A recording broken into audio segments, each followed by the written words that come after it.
Out of the ashes you will rise. I can say that if you feel sad, lost, depressed, if your health is suffering, finances are in the gutter, social life, you're lonely, can't find it, can't find people that you want to spend time around, depression, if you're in a fog all day, can't find that happiness that everybody seeks. Out of the ashes, you will rise. And that's it. That's at the end of the day, the quickest summary. You can look through and read books. I've read books by philosophers and historians trying to find the purpose of life. Well, as far as I can tell, no one knows exactly the purpose of life, but what we do know is that you will be tested and you can rise above the tests. The ashes represent the nothingness, everything that you thought you had burnt down, and then you rebuild, and you rebuild better. And that's the faith, hope that you must have. And if you look through history, the greatest people in the world, whether it's Martin Luther King Jr. or Mahatma Gandhi or Nelson Mandela, think about Nelson Mandela, spent 25 years in a prison unjustly, comes out of it, everything burnt to the ground, all of his hopes and dreams, his career, he lost 25 years of his life, but out of it he rebuilds, out of the ashes, something better, gets rid of apartheid, leads the fight to get rid of apartheid in South Africa, wins a Nobel Peace Prize, changes the world. Now you and I don't know if we'll get in the history books, but maybe we get in somebody's history book. Maybe it's a friend, child, a neighbor, someone we don't know. Like I said, I can't tell you. There's tremendous philosophies have been put forward as to what the purpose of life is. Some people are nihilistic. They say there's no purpose to life. Well, I'm an entrepreneur. I'm a businessman. If you start a business and then decide there's no purpose to it, it will fail. The self-fulfilling prophecy will happen. The downward spiral will be created if you say, I won't rise above the ashes. That the fact that I'm sad, lost, and depressed now has doomed me for the future. Well, then you've done what you've done. They say faith is the belief in something you haven't yet seen. This is what all those great people had. Martin Luther King Jr. said, I have a dream. Black children and white children, holding hands, going to school together. That happens right now. But it didn't happen then. In the 60s, he saw ahead. He saw what other people couldn't see. He had the faith to see what could be built out of the ashes of an unjust society at that time. What's wrong in your life? Each of us have our cross to bear. Health, wealth, love, happiness. Each of these 4 goals, these 4 obstacles for many, stand before us the day you're born. Health. Can you stay alive? Can you stay healthy? 80% of people in America overweight, losing the battle against that. Things being burnt to the ashes, people not rising above, people giving up. As Thoreau said, the mass of men lead lives of quiet desperation. What's called resignation is confirmed desperation. People give up there. Wealth, finance. You have to be able to provide for yourself and your family financially. The average person, when they're 16, they got big plans, how much money they're going to make, how they're going to have financial independence and be able to travel and have fun and enjoy the things that they need and not have to worry about the bills every month. But we live in a world where I read India, 40 million kids still starving. 40 million. That's a lot. That's New York City and LA and more. Out of the ashes, how do we rebuild that? It can be rebuilt. Love, social life, emotions, family, connections to friends, family, romance. Many of us, you might feel lonely. You burnt down to the ashes. Somebody you dated, married, somebody you wanted to date or marry. Friends that you thought were your friends that betrayed you. Boom, burns down to the ground. Business partner betrays you. Someone steals from you. A family member that you thought had your best interest at heart turns out to have been not such a good player in your life, taking advantage of you. That third pillar, social, might be burnt to the ground right now while you're watching this video. The last pillar, the ultimate pillar, health, wealth, love, happiness. You wake up with a fog of depression and darkness over your mind, can't find clarity, can't find peace within yourself. Maybe it's something you've done, maybe you failed, and maybe your brain recognizes that and so it punishes you. Maybe you missed an opportunity. Maybe you're the one who messed up the social life and now you regret it. You regret losing someone, betraying someone, breaking up with someone, divorcing someone. So that fog has burnt down your happiness down to the ashes, down to the ground, and you feel you have nothing. You can rise above. People do it every day, and some people don't. And what separates the people who do from the people who don't? Well, I think it's a few things. I'm no absolute expert on finding your purpose, but I've spent a good bit of my life trying to figure out my purpose, studying mentors who understood, at some level their purpose. And you know what they told me? One of the best things someone ever told me was my second mentor. His name was Alan Nation. He said, Ty, you know what the definition of an entrepreneur is? Woo. The universe, my tripod popped out. Maybe it's a sign. Sign for big moment. Nah, he said to me, Ty, definition of an entrepreneur is somebody who remakes the world in their own image. I was like, what do you mean? He said, well, most people give up. Most people, society pushes on them their version of life. You see it in careers. People have a job they don't like. But somebody somewhere at that company is making money. That's why that company exists. So there's people working in mindless jobs, in a cubicle, in a job that they hate, in a dead-end job. And why do they do it? Because they're fulfilling somebody else's dream. Somebody has mind control over them.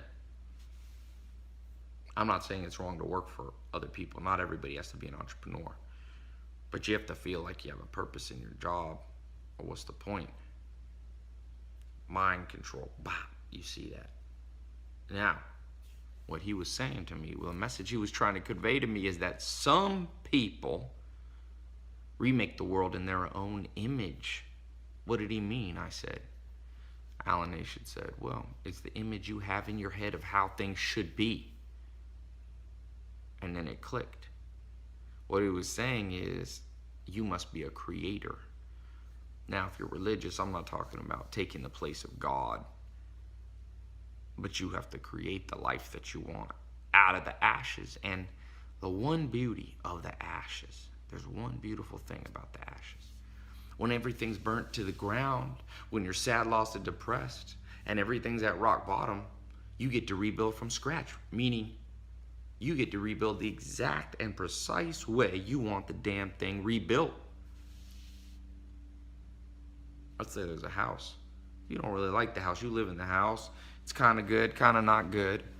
Well, it's a bitch to remodel an existing house because the structure's all built one way. If you want to change it the other way, sometimes people just knock the whole thing down.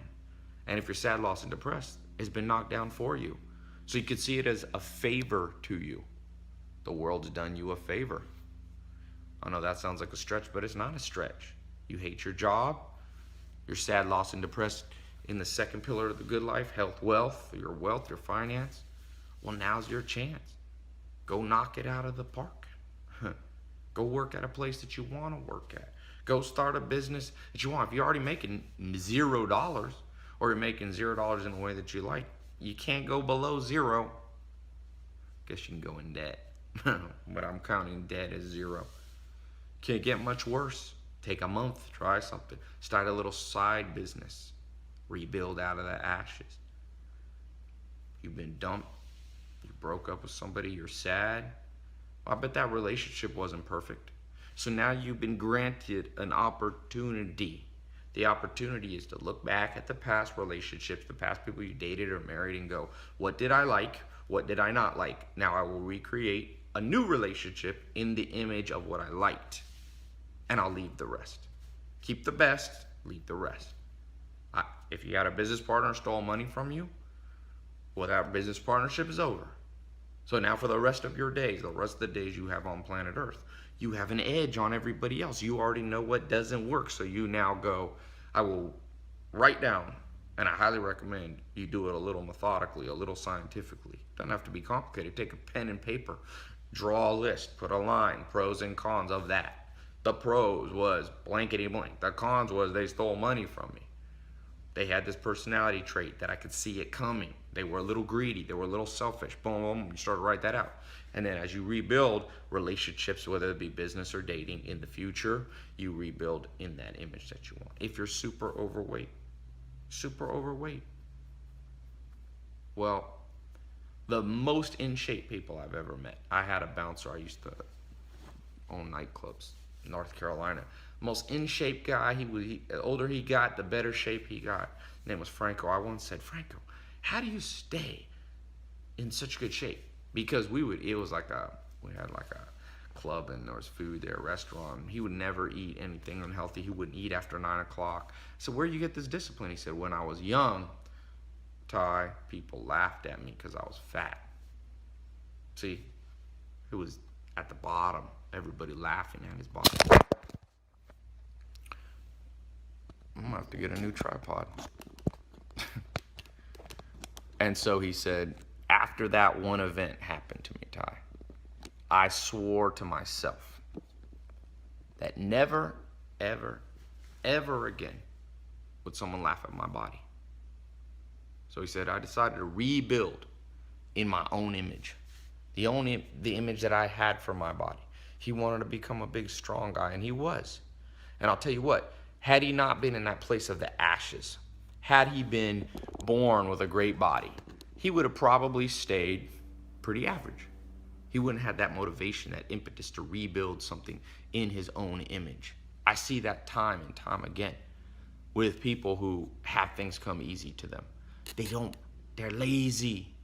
You have an advantage if you're lost, sad, depressed in any area, your career, your body, your social life, your love life, your depression. You now have a chance to build in the most precise way. And I emphasize, build this bad boy with precision. Now that you got a chance, you have a chance not everybody has. I have friends that got married very young. And they have a great relationship. And sometimes I look at it and I go, wow, I'm a more logical person. Love and emotions come a little bit trickier to me.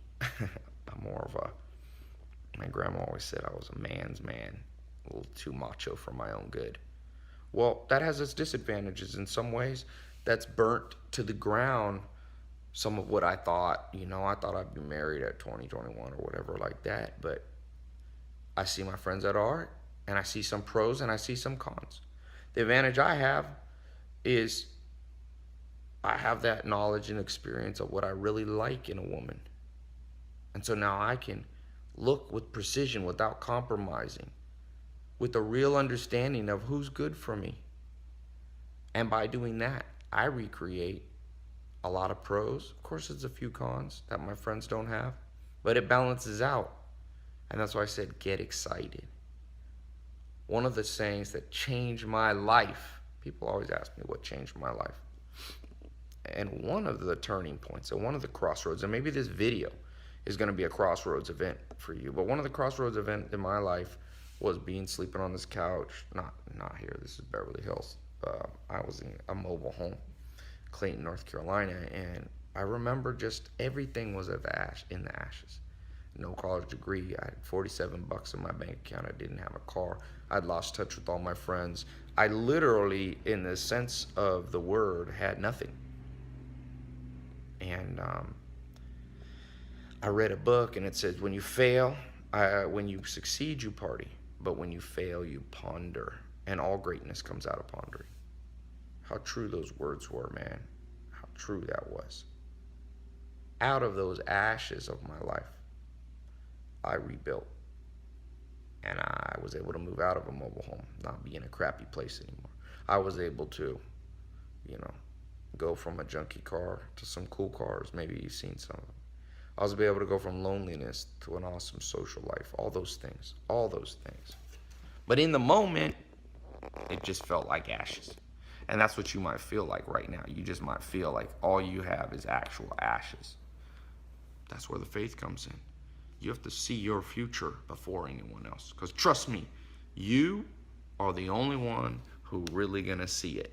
Other people, even your friends, family, they love themselves more than they love you, and that's how it's supposed to be. At the end of the day, really, you can't really blame people for that, you know. So don't get mad, you know. Don't get mad. It's they gotta build the world in their image. They have their own task to do. You can't blame them, right? You focus on yourself. You love yourself. There's an old saying, if I don't love me, who will? Meaning, if you don't take care of you, nobody will. Health, wealth, love, happiness. Rebuild from the ashes with precision. That's all I can say. With precision. What's the purpose of life? You make one up. I hope you build one that's a little bit common sense. Don't put something stupid. It can be to be wealthy. That's okay. Not everybody should do that. It's not healthy for the whole world to seek after wealth, but it's okay for some people to do it. To be super healthy. The gift of fitness is a gift that not everybody gets in proportion to others.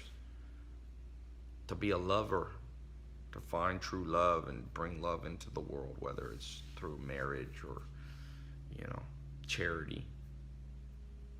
That's a gift, that's a purpose. Happiness.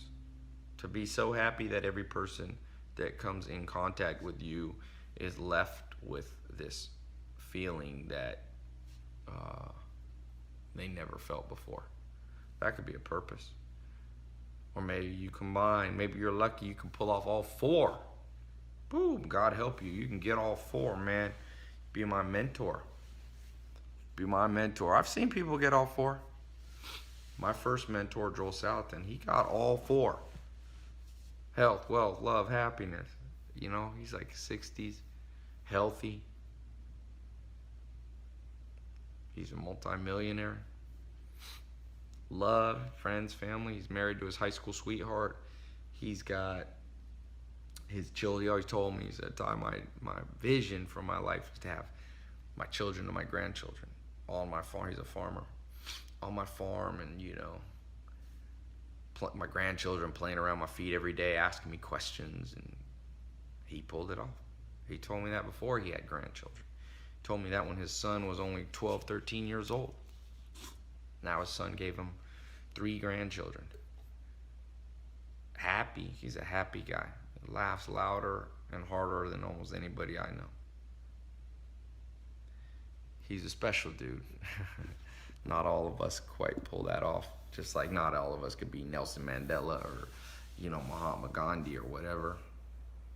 But, you know, you start acting with precision, you'd be surprised how much people underestimate what you can do. You'll be surprised. I get people who hate on me, and sometimes you act with precision.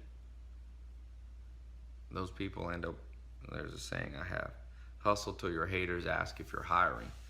Those people become your biggest fans. You had the last laugh, you know? So, out of the ashes, you will rebuild. Rebuild each area. Sit down, you know, this is here in my bedroom here. This is like an area right here, these couches, these little couches here, where I can think. You gotta think. Like I said, I'm more of a thinker than a feeler. You might be more of a feeler, and I respect that. But you can do both. I have to learn to feel a little more, be a little more emotional. You might have to learn to be a little more logical. That logical approach is powerful, especially when it's combined with the emotional. You take those two, you have the 2 levers that can lift any obstacle. Emotion, logic. Logic is the tool, emotion is the motivation. Logic is the tool, emotion gives you the courage and the heart to do it, gives you the passion to lift that thing up. And I'll tell you, life and the ashes in society will rob you. It'll usually give you one and not both. If you're emotional, it'll let you have that emotion, but if you're too combined it with a little logic, people start to drag you down. I don't know why. If you're logical, vice versa. You got to get both going with precision. Precision's the logic, emotion brings the passion. Passionate precision, what can't you do? What can't you do? I think it's Elon Musk, the billionaire who started PayPal and Tesla and he's putting humans on the moon, Mars now. Actually, it wasn't him, sorry, it was Steve Jobs, Apple. Steve Jobs said in one of his final speeches before he died of cancer, he said, as you grow older, you will discover this whole world built by people not really smarter than you. A few things. Nuclear fission or fusion or power. Maybe that's people, but for the most part, it's just people who had passion and had the precision to rebuild out of the ashes. So I hope today, if you felt lost, if you felt sad, if you felt depressed, you'll remember that quote that got me off my couch. When you fail, you ponder, and all greatness comes out of ponder. All reinvention, all creation, all rebuilding comes out of the ashes, the failure. Now, I don't suggest you fail on purpose. In fact, resolve to fail less. Make this today that big crossroads event where it's like, boom, can't get worse than this. And it might not be in all 4 areas. You might be doing well in 1, 2, or 3. Promise you. There's one that's weak.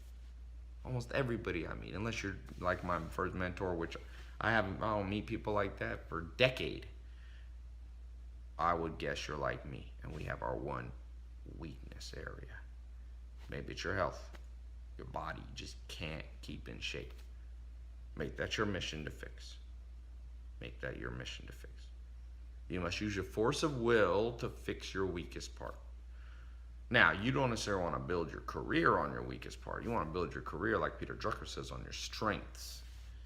But I'm talking about to round out and get rid of feeling lost, sad, and depressed. That usually comes because your brain recognizes, and you can't fix this, that something's wrong. That's what depression is for the most part. There's different versions, but for most of us that don't suffer with severe depression, but gloominess and cloudy brain and lack of happiness, it comes from your brain going, something's not right. You know, you look in the mirror, you feel a little sad and depressed, your body's telling you.